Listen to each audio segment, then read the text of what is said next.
Hey bitches, hey guys, welcome back to my channel. So today, actually I've just woken up and I just thought like I haven't posted for a while and I'm just idling home like what are you doing if you can't post? So I just decided like today I'ma try and post. And today, as you've seen the title of the video is a bit, and I hope you guys missed me. Of course, you are just like 30 of you who watches my video, so yeah. Thank you for just clicking on the video and watching it, and I got you. So yeah. Now, before we jump into the video, I just want to tell you that you are on my channel. You just clicked the video. You must as well just subscribe or comment anything. Comment in this comment section what you saw, what you didn't see, what you know what I'm saying. And you can like too. It's just like, why not, right? So yeah, comment, subscribe and like my video, please. I just don't feel like I'm doing something impacting someone somewhere. Like I'm just making a quarantine, you know what I'm saying? Today I'll be talking about my first time going to Gikomba and my experience about Gikomba. And I know I'll pronounce some words like chokora, which is just meant for the street kids.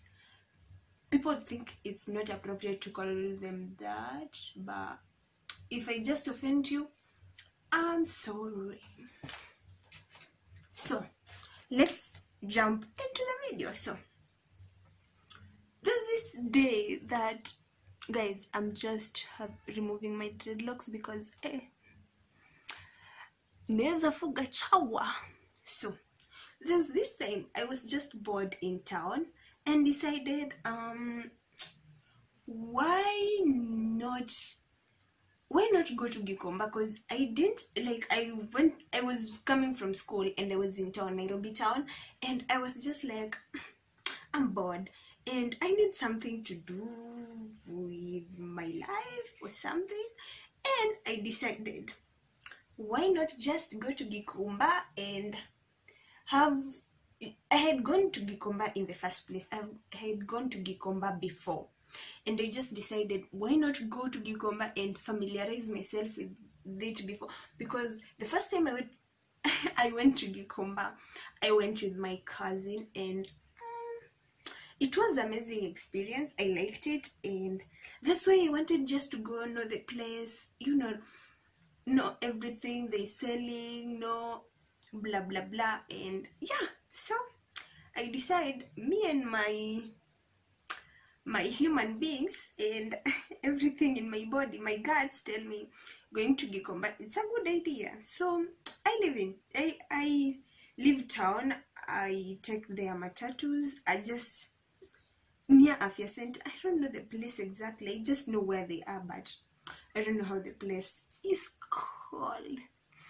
So I decide, why not take a matatu, go to Gikomba, and yeah, so I took a matatu, went to Gikomba, and I started just walking around. I didn't really want to buy anything, but if you're in Gikomba, you just notice everything is cheap and you feel like buying everything, even the ones that you don't know if you're using, because they're just way cheaper. And if you want to use it one day, you can use it, and you will just have saved that money that you could have bought that thing. And yeah, so I decided, let me go to Gikomba and buy some things. I bought some things, I walked around, and the experience about Gikomba is good. It's just like, you must be committed on your work so that you can get something that you're looking for. If you're not committed, period, you're not getting anything, because the place is so, like, it's just like, it's somehow a slum. So it's a bit dirty and there is a lot of mud and blah blah blah. And you must be committed so that you can find whatever you're doing, you are looking for. So I walk around, buy a few clothings and buy a few things that I needed, and yeah, that's how I proceed to start getting, like, to start coming out of Gikomba. And yeah, that's where my second story comes in. And by the way, people, my experience with Gikomba, I think Gikomba is a good place to do thrifting if you're committed and if you can take all the risks, like stealing, like whatever, because I've ever lost my phone in Gikomba. So beyond, like, it's not that good for place, but that's what you get. So yeah, let's go to the next step of doing my dreadlocks, guys. These are artificial dreadlocks. If you didn't notice, they're not natural. I love my hair. And let's get to the second step, what I do with my dreadlocks, as we continue.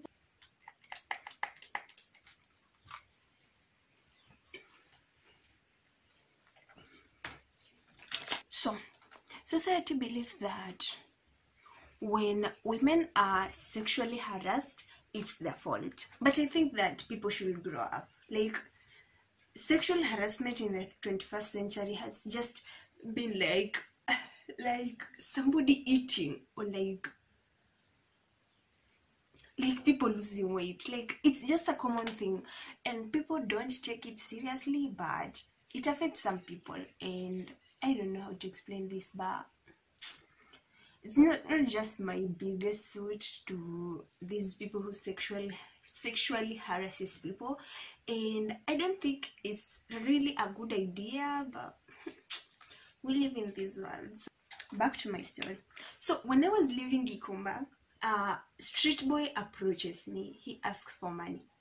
I know people don't agree with this, but I'd never give street boys my money, because I feel like if you give them money, they're just going to buy a lot of glue, and like, you're promoting the drug abuse they're doing, and I just don't want to be part of it. Yeah, it's your shit, do it, but I don't want to be part of it. So this boy approaches me and he needs money. I tell him I don't have the money, but I look for something to buy for him. I ask him, can I buy for you a biscuit? He said, no, I needed the money. I tell him, no, I can only buy for you a biscuit, or I give you, since you had something in my purse, I give you something to eat. And he literally refused and said, I don't eat biscuits, I don't eat that one. And I'm like, okay, I don't have the money, so maybe next time. And he just smiles at me like, you fool, what are you saying? So he leaves me and like, he goes. When he comes back, I know, he literally don't come back. He literally don't come back, actually. He starts grinding me from behind. And I just felt like that's a bit annoying. I know I had a crop top on. I know I had worn just for school, you know, Kenyan schools the way we were, Kenyan college the way we were. But that didn't give him the audacity to just start grinding me from nowhere, and I felt that that was an appropriate thing to do. So yeah, I felt like that was an appropriate thing to do.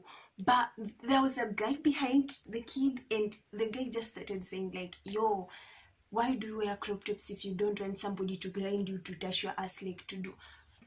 When I reach somewhere in the middle, like where the people are, a lot of people are, and most of them were women, I just screamed like, wacha kunifuata. And the kid all the women were looking at me and they were like, anajaribu kukuibia, like, and I was like, no, anajaribu tu kunifuata sijui anataka nini. And that's when the kid ran away. And I believed that women empowerment is real. Women empowerment is real. That was my story time about my first time going to Gikomba and what society thinks about women and whatever. I even haven't formed the heading of this story time yet. And yeah, that was it for my video. I hope you liked, I hope you enjoyed, and I hope I'll see you again when you're back on my channel, and don't disappear, come back again. I'll be posting, I don't know which day of the week exactly, but at least once a week until I become a guru in this, so that I can be posting maybe twice a week. And yeah, that was it for my story time. Until next time, bye. Remember to like, comment, and subscribe to my remember to like, comment, and subscribe to my channel. And if you are on my channel, why not subscribe? Like, it's just free. Like, nobody is harassing you or whatever, or telling you to pay because you are supposed to be subscribing to my channel, so you might as well subscribe. So yeah, please subscribe, comment, and share on my videos. Until next time, bye.